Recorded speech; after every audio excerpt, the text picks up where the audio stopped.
श्री अद्वैत ग- श्री अद्वैत गदाधरा श्रीवासादि गौर भक्ति वृंद। आज का जो हमारी एक्टिविटी है, आज की हमारी केवल दो ही एक्टिविटी हैं, जिसमें से आज हमारी पहली एक्टिविटी है कि why is our faith in supreme God reasonable. अर्थात सर्वोच्च ईश्वर में हमारी आस्था क्यों तर्कसंगत है।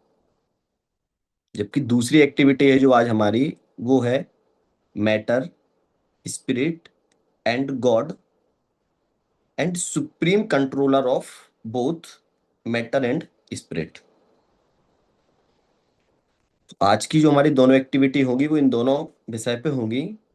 पहले हम महा मंत्र का जाप करते हैं। हरे कृष्णा कृष्णा कृष्णा हरे हरे, हरे रामा रामा रामा हरे हरे, हरे कृष्णा कृष्णा कृष्णा हरे हरे, हरे रामा रामा रामा हरे हरे।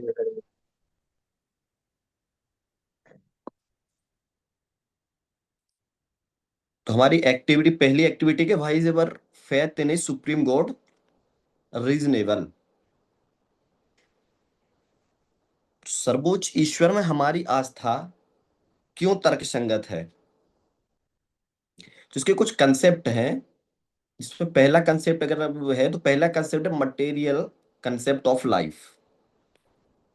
जो हमारी लाइफ है, जो शरीर है, जो बॉडी है, और यहाँ तक कि जो यूनिवर्स है जिसको हम चारों तरफ अपने देख रहे हैं, ये सारी चीजें मटेरियलिस्टिक हैं। ये मैटर से बनी हुई चीजें हैं। तो मटेरियल कंसेप्ट के अनुसार, जो मटेरियल कंसेप्ट ऑफ लाइफ है, तो ये पैराग्राफ है कि in a material concept of life from a top executive manager to a coolie in the street, everyone is running busily asking, where is my job and food, where is my accommodation, where is my partner, how can I compete and survive, how can I increase my comfort, prolong and enjoy our life. Everybody is looking for a peaceful life of comfort, luxury, enough money in pocket with no need to slog. People also want a life free from disease, dangers, old age, death, accident, quarrels, etc. The material concept के अनुसार जो body, जो शरीर है हमारा, वो कहीं ना कहीं मटेरियल से बना हुआ है, मटेरियलिस्टिक्स है। लेकिन इसके बावजूद भी हमारे अंदर बहुत प्रकार की ऐसी भावनाएं होती है, जैसे कि सभी के अंदर एक everybody is looking peaceful life हो, कंफर्ट लाइफ हो, लग्जूरियस लाइफ हो, पॉकेट्स में इनफ मनी हो। यहाँ तक कि जो हमारी लाइफ है, जो सारी प्रकार की डिसीजों से, खतरों से, डेंजर से, बॉडी हमारी शरीर, हम ओल्ड ना हो, एज ओल्ड ना हो, डेथ, एक्सीडेंट आ रही है, ऐसी चीजें जिनसे हमें कहीं ना कहीं फेयर रहता है, डर लगा रहता है इन सारी चीजों का।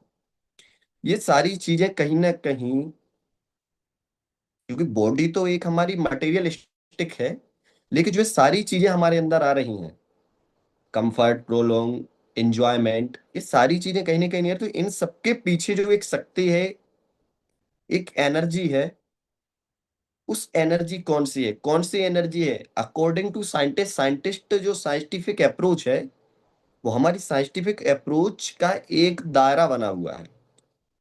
कि साइंटिफिक अप्रोच में हम मटेरियलिस्टिक चीजों के बारे में ही सोचते हैं, मटेरियलिस्टिक चीजों के बारे में ही करते हैं, जिन चीजों को या तो हम अपनी नेक डाई से, बाकी अगर टुडे के बात करें तो हमारे पास बहुत सारे माइक्रोस्कोपिक लेवल है, उनके लेवल पर जिन चीजों का हम देख सकते हैं, साइंस केवल वहीं तक विश्वास करती है। लेकिन इसके बाद है, जैसे कुछ एक एग्जाम्पल है, कोई भी व्यक्ति होता है तो वो अपने मन के अंदर इस बहुत सारे ऐसे थॉट्स आते हैं, ऐसे विचार आते रहते हैं, जिनका जब आप शायद अगर अगर साइंस के हिसाब से देखना चाहें तो इतना आसानी से, इतनी आसान नहीं कि साइंस के हिसाब से अगर इनका जवाब लेना चाहें तो इतना आसानी से जवाब हमें नहीं मिल सकते हैं। जैसे कि why should I suffer, why is the world created, who has created all of us and this world we live in, what is the purpose of the creation. तो कुछ नॉर्मल सवाल हैं जो ज्यादातर सभी के अंदर कभी ना कभी आए होंगे और आते रहते हैं। जो नहीं आए तो किसी को आते होंगे, या किसी ने अभी देखा तो इन चीजों को अगर वो सोचेंगे कि आखिर है क्या, इस वर्ल्ड को क्रिएट करने के पीछे क्या रीजन है, पर्पस क्या है, वो कौन है जिसने हम सभी को क्रिएट किया, इस वर्ल्ड को बनाया, इसके अंदर एक लाइफ को डाला, इसका कुछ ना कुछ रीजन होगा। क्या रीजन है, क्यों है, ये सारी चीजें ऐसे हैं कि ऐसे बहुत सारे क्वेश्चन, इनके अलावा भी बहुत सारे ऐसे क्वेश्चन हैं जो कहीं ना कहीं हमारे मानसिक तौर से हमारे अंदर आते रहते हैं, जिनका जवाब और आसानी से हमें कभी नहीं मिलता। इन सभी का आंसर पाने के लिए हमें कहीं ना कहीं भागवत गीता, उपनिषद, ये सारी चीजें, गॉड पर बिलीफ, और ये चीजें वहाँ, इन सारी चीजों को अगर अपन पढ़ेंगे तो यहाँ से सारी चीजों के आंसर हमें आसानी से मिल सकते हैं। जैसे, can not I put a full stop to all suffering, can not be happy forever, who the supreme course of all courses, what is my duties to God.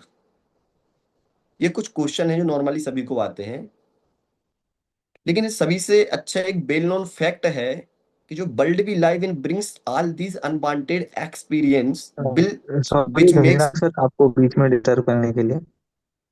Ji sir. Sir हम थोड़ा जैसे कि student से read करा सकते हैं कि वो क्या ठीक, है, इससे थोड़ा ठीक, ऐसे ठीक। इंटरेक्टिव बनेगा। और आप भी अपना कैमरा ऑन कर सकते हैं, थोड़ा कनेक्शन नहीं बैठ रहा है आपसे फिर।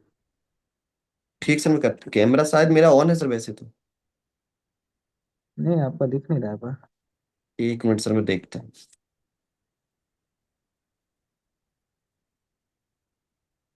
हाँ अब हाँ, नहीं, now we are connecting to you. क्या है, वी कैन। नाउ,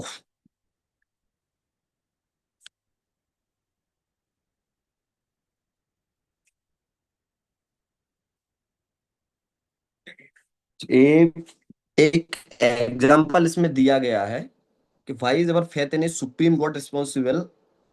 तो इसमें कुछ एक कंट्री वाइज, एक एरिया वाइज एक एग्जांपल इसमें दिया गया है। और वीडियो से stop. Sir,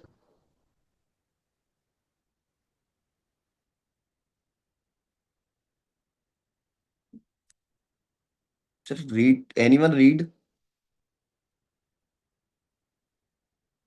Let us consider the hypothetical case of an Aboriginal man landing in New York City. On first examining the huge complex skyscraper building, broad roads, shopping malls, high-speed vehicles, communication system, traffic control system, etc., the Aboriginal man will naturally marvel at how it has come to be. But he will hardly be able to answer this question throughout direct sensory perception. He may well believe that such a place has always been there, like some mountain ranges, or he may simply become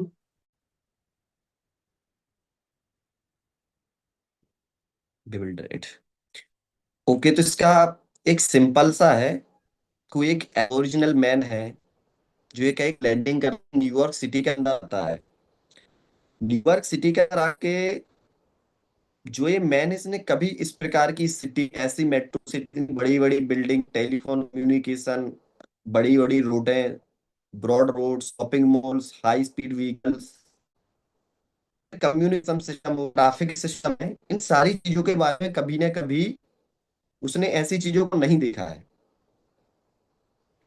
वो जब एक का एक कोई चीज इस सारी चीजों को देखता है तो उसको ये सारी चीजें थोड़ी सी हाइपोथेटिकल लगती हैं, आसानी से समझ में नहीं आती कि क्या है।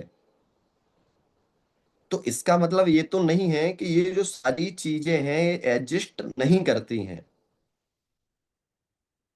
ये सारी चीजें कहीं ना कहीं एग्जिस्ट करती हैं, सामने दिख रही हैं। तो ये एडजस्टमेंट है इन चीजों का, ये सारी चीजें उपलब्ध हैं।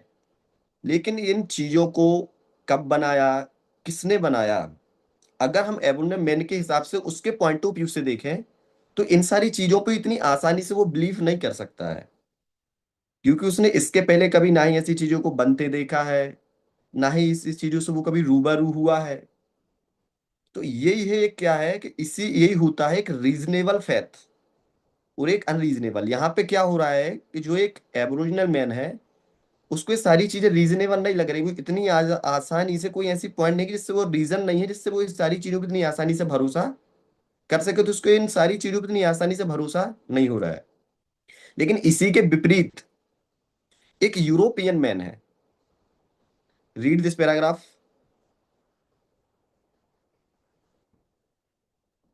On the other hand, a European man landing in New York on a first visit will have no difficulty in understanding that the city was constructed over several hundred years by countless architects and craftsmen.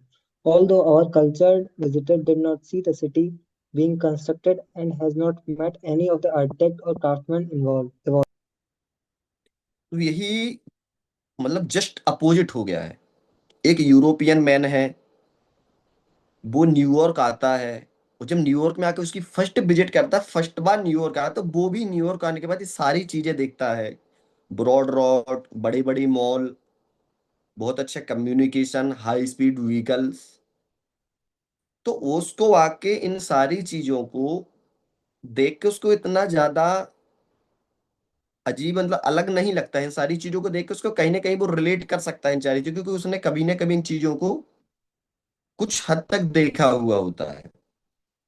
लेकिन उसके पीछे उसको ये पता रहता है कि ये जो सारी चीजें हैं उनको बनने सेवरल हंड्रेड्स ईयर लग गए होंगे। 100 ईयर्स हैं, काउंटलेंट आर्किटेक्चर आए होंगे, बहुत आर्किटेक्चर है, अलग अलग बिल्डिंग, अलग अलग ब्रॉड रोड्स, कम्युनिकेशन, बहुत सारे आर्किटेक्चर का इसमें इन्वॉल्वमेंट हुआ, आर्किटेक्चरों ने बनाया होगा। एल्ट्रोप ये जो सिटी है उसको कंस्ट्रक्टेड होने में, आर्किटेक्चर करने में, जो नक्शा है, जो उसका एक कंस्ट्रक्शन है, उसको करने में बहुत समय लगा होगा।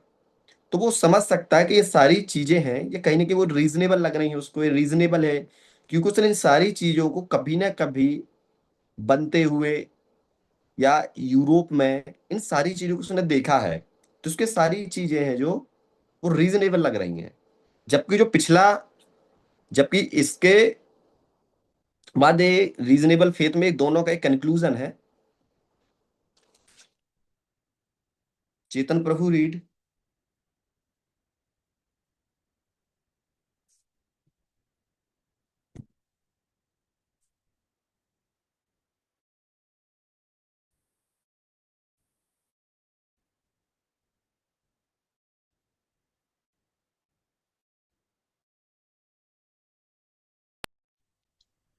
His Chetan belief Prabhu, will entirely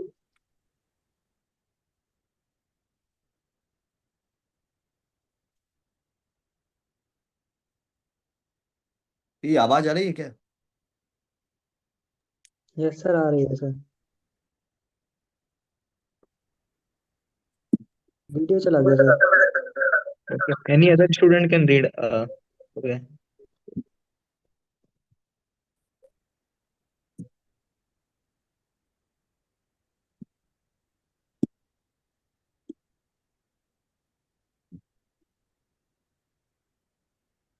Dheeraj, Dheeraj Prabhu. okay Now let us suppose further that upon entering at John Kennedy Airport, our European meets a wild-eyed man who hands him a book propounding the doctrine that New York City was not constructed in any of the aforementioned ways.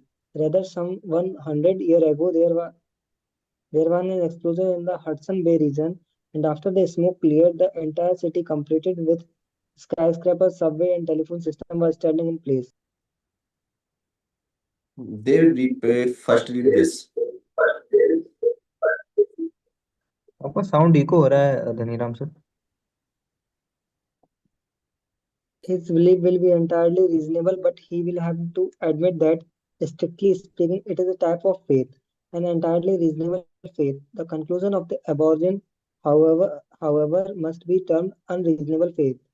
We may be safe in having reasonable faith, such as faith that New York City has been built by intelligent craftsmen, but we must be careful not to have unreasonable faith based on the superstition like Aboriginal man. हाँ, तो इसमें केवल एक difference दोनों दिए गए हैं कि एक एबोरिजिनल मैन और एक यूरोपियन मैन के बीच में है। जो एबोरिजिन मैन है, उसके अकॉर्डिंग जो उसने ये सारा देखा, उसको ये अनरीजनेबल फेथ है। उसके रीजनेबल नहीं लग रही हैं चीजें कि रीजनेबल है, ये सारी एडजस्ट करते हैं, ऐसा भी कुछ है। लेकिन इसी चीज को अपन एक यूरोपियन मैन के पॉइंट ऑफ व्यू से देखें, तो उसके सारी चीजें रीजनेबल फेथ लग रही हैं, उसको ये सारी चीज तर्क संगत लग रही हैं उसको कहीं ना कहीं। क्यों? क्योंकि जो एबोरिजिन मैन है उसने कभी इस प्रकार की चीजों को नहीं देखा इससे पहले, तो उसको इन सारी चीजों पे इतनी आसानी से भरोसा नहीं हो रहा है। तो उसकी जो एक प्रकार से आस्था, फेथ है, वो अनरीजनेबल लग रही है इस compare to the European man. आगे क्या है कि एक बिग बैंग थ्योरी है, बिग बैंग थ्योरी है जो ऑलरेडी सभी ने पढ़ी होगी इससे के पहले। उसी के बारे में इसमें दिया गया है कि कोई रेल, एक कोई एयरपोर्ट है, उस एयरपोर्ट पे कोई एक यूरोपियन मैन था। उसको एक वर्ल्ड आइड मैन, एक जंगली आदमी है कोई मिला, वो एक किताब लिए हुए था। तो यूरोपियन मैन से उस जंगली आदमी ने अकॉर्डिंग टू उस किताब में जो कुछ उसने पढ़ा था उसके बारे में वो बताता है कि एक बहुत समय पहले एक बहुत बड़ा एक्सप्लोजन हुआ और चारों तरफ धुआं ही धुआं हो गया। वो जैसे ही वो धुआं खत्म हुआ, जैसे ही धुआं खत्म हुआ तो वहां से एक का एक इतनी बड़ी सिटी हमें बनी मिल गई जो कंप्लीट थी। Skyscrapers, subways, telephone system and many more, broad roads, malls, buildings. तो दिस इज आल्सो अनरीजनेबल। ये उसने कहीं किताब से पढ़ा, ना ही उसने कभी ये सारी चीजें देखी हैं, ना ही कभी उनने ये सब चीजों का कंस्ट्रक्शन देखा, ना ही इनका आर्किटेक्चर देखा। लेकिन एक किताब को देख के उसने एक स्टेटमेंट दे दिया।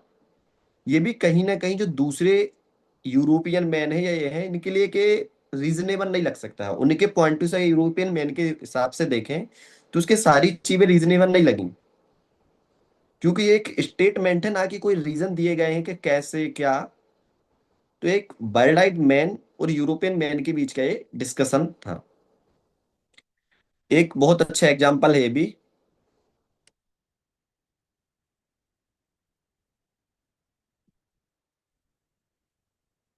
Puneet Rawat. Although by direct पुन, Yes, sir.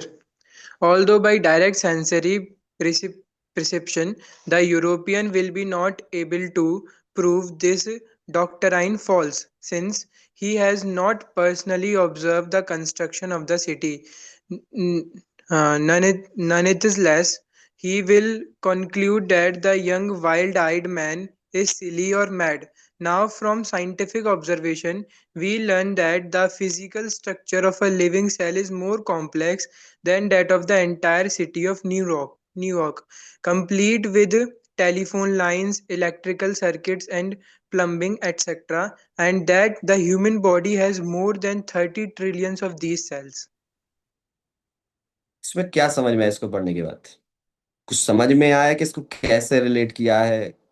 ये यस सर, बेसिकली वो ये बोल रहा है कि हम जैसे वो जो यूरोपियन मैन था उसने जब सिटी को देखा, और जो जो वो जो जो एक तरह से जो आदिवासी और अनपढ़ जो मैन था उसने जब सिटी को देखा, हाँ। तो उन दोनों ने जिस तरह से सिटी को देखा तो उन्होंने देखा कि वो कॉम्प्लेक्स सिटी है, इतनी सारी चीजें हैं इसमें, ये कैसे बनी होंगी, कितना टाइम लगा होगा। और उसी की जगह अगर हम ह्यूमन बॉडी के अंदर सेल को देखें तो वो सिटी से भी बहुत ज्यादा कॉम्प्लेक्स है। हाँ, तो इसमें यही है केवल कि उन दोनों मैन की अगर बातें सुने उसके आधार पर उन्होंने बोला है कि एक सेल के अंदर की जो कॉम्प्लेक्सिटी है वो न्यूयॉर्क सिटी की तुलना में बहुत ज्यादा कॉम्प्लेक्स है।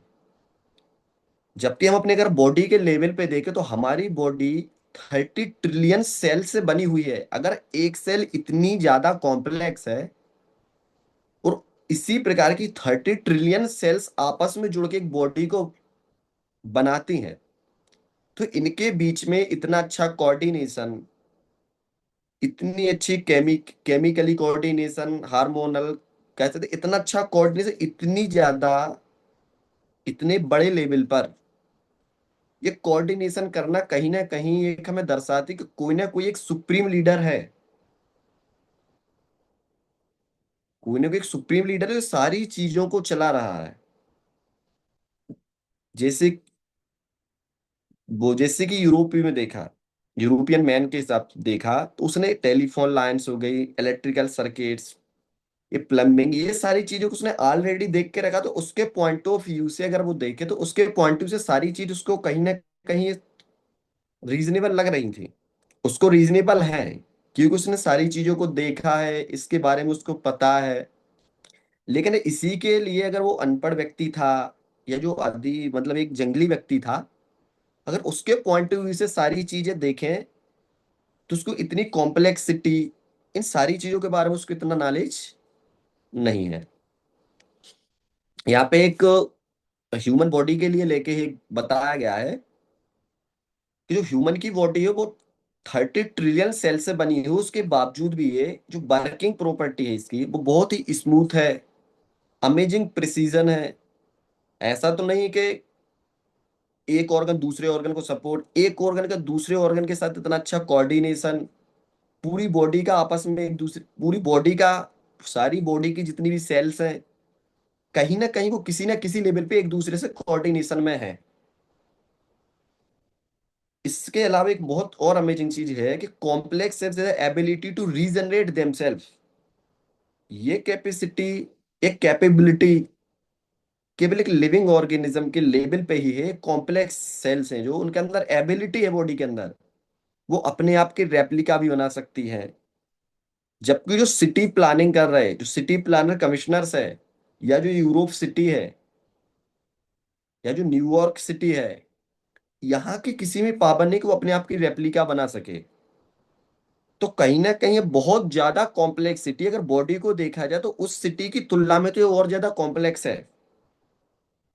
और अगर जो वो व्यक्ति था, जो वो एक, अगर देखें तो एक नेचुरल एरियाज में रहते हैं, तो उनको इन सारी कॉम्प्लेक्स सिटी का, अगर वो एक, अगर न्यूयॉर्क लेवल पर भी वो इतनी ज्यादा कॉम्प्लेक्स सिटी को देख कर तो अगर उसको इन सारी चीजों के बारे में बताएं तो ये तो उसके अनरीजनेबल, ये देखे तो और ज्यादा इन सारी चीजों पर उसका विश्वास नहीं रहेगा, वो विश्वास नहीं कर सकते इतनी सारी चीजों को, और क्योंकि जब इतनी मतलब जो न्यूयॉर्क सिटी थी उसकी कॉम्प्लेक्स सिटी की तुलना में अगर देखी जाए तो जो हमारी बॉडी की कॉम्प्लेक्सिटी उससे कई हजार गुना ज्यादा कॉम्प्लेक्स है हमारी बॉडी। उसके बावजूद भी, इतनी कॉम्प्लेक्स होने के बाद भी एक दूसरे के अंदर इतने अच्छे कोऑर्डिनेट हो रहे हैं, इतना अच्छा कोऑर्डिनेशन है। तो कहीं ना कहीं तभी संभव हो पाया जब हमारे पास एक सुप्रीम गॉड है, एक एनर्जी है, कोई सुप्रीम गॉड। सुप्रीम गॉड कौन है? हरे कृष्णा। इसके बाद ये पैराग्राफ सुमित, सुमित प्रभु,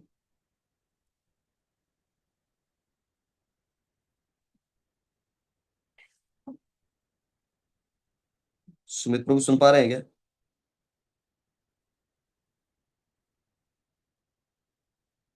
जयेश प्रभु।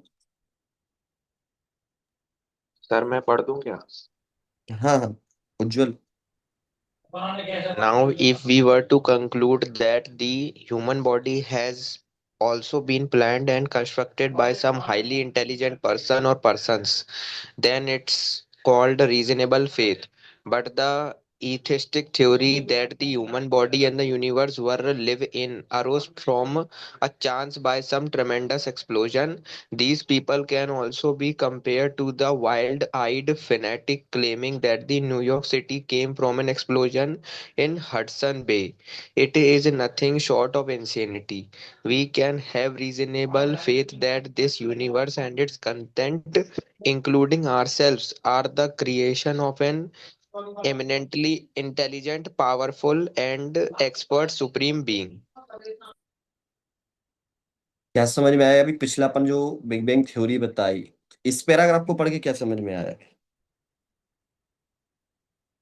सर इस पैराग्राफ में ये बोलना चाह रहा है कि जैसे कि कोई एथिस्ट पर्सन होता है, वो बोलता है कि या ह्यूमन बॉडी है या कोई यूनिवर्स है, वो एक बहुत बड़े एक्सप्लोजन से आया है, या फिर बाई चांस कहीं पे कोने में एक्सप्लोजन हुआ, उसकी वजह से पूरा यूनिवर्स बन गया। तो ये तो ऐसी बात हो गई ना कि न्यूयॉर्क सिटी एक एक्सप्लोजन से आई।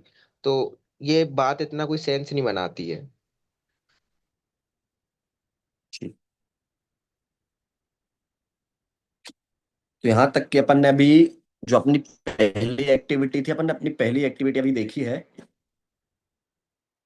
फर्स्ट एक्टिविटी थी अपनी, why is our faith in a supreme God.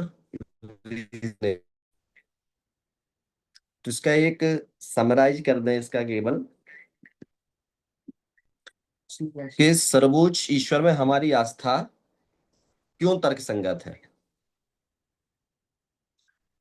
कोई बताएगा इसके बारे में भी, कोई समराइज कर सकता है क्या?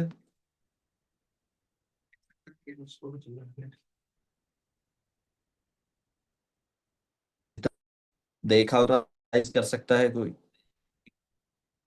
सर बस यही सब बताने की कोशिश की गई है कि ये सब हम सोच रहे हैं कि अतुल प्रभु। ये सब। आवाज आ रही है सर?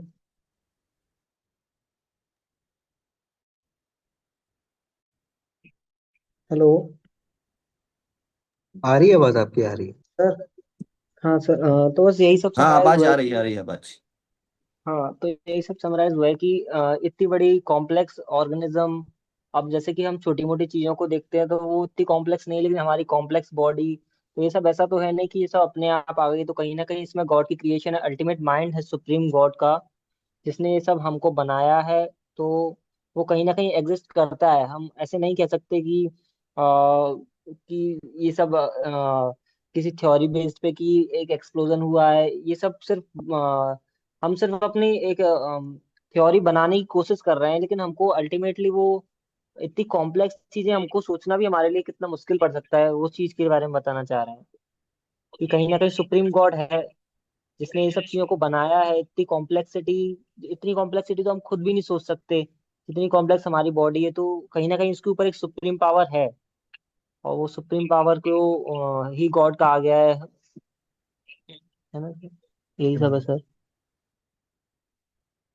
ठीक है। तो इसके बाद एक अपने एक, जो अपन अभी फर्स्ट एक्टिविटी का एक कुछ दो चार क्वेश्चन है। इससे अपन को समझ में आ जाएगा कि अपन ने जो भी फर्स्ट एक्टिविटी में देखा है इसका क्या अर्थ है, क्या क्या चीजें इन्वॉल्व थी। एक उसी के पैराग्राफ में जो अपन ने देखा उसी के बारे में सब चीजें थी। जिसमें एक प्रकार की एक मैचिंग है। अपन स्टार्ट करते हैं। पहला ही है वर्ल्ड आइड मैन।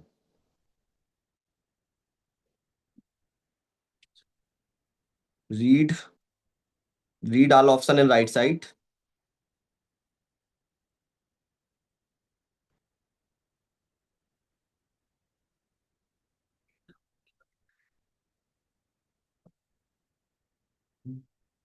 और डी और आई।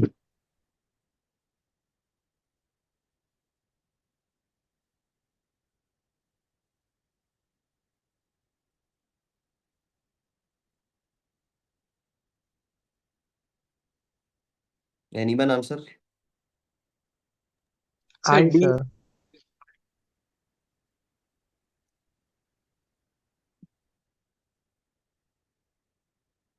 D and.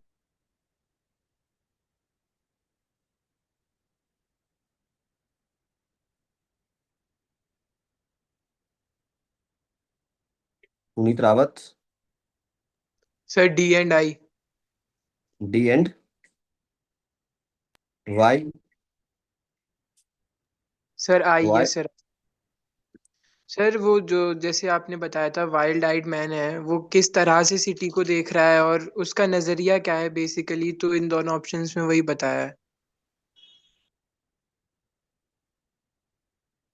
अच्छा, फर्स्ट भी इसका फर्स्ट हो सकता है क्या? पहले तो फर्स्ट से अपन चर्चा स्टार्ट कर देगा, फर्स्ट क्यों नहीं हो सकता।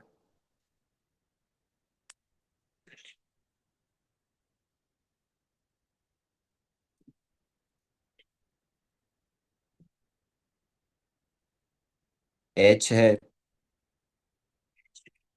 his unreasonable faith for claiming city origin from explosion.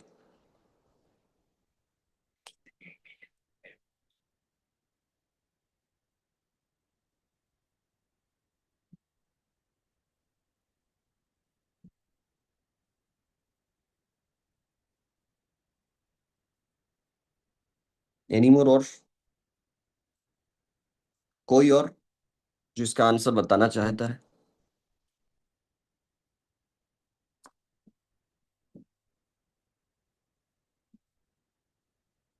उज्जवल।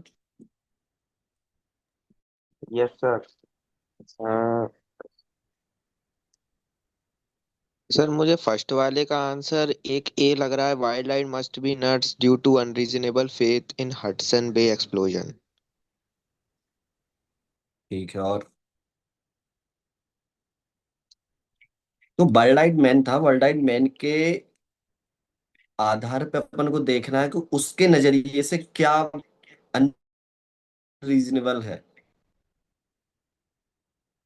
तो उसका अनरीजनेबल फेथ है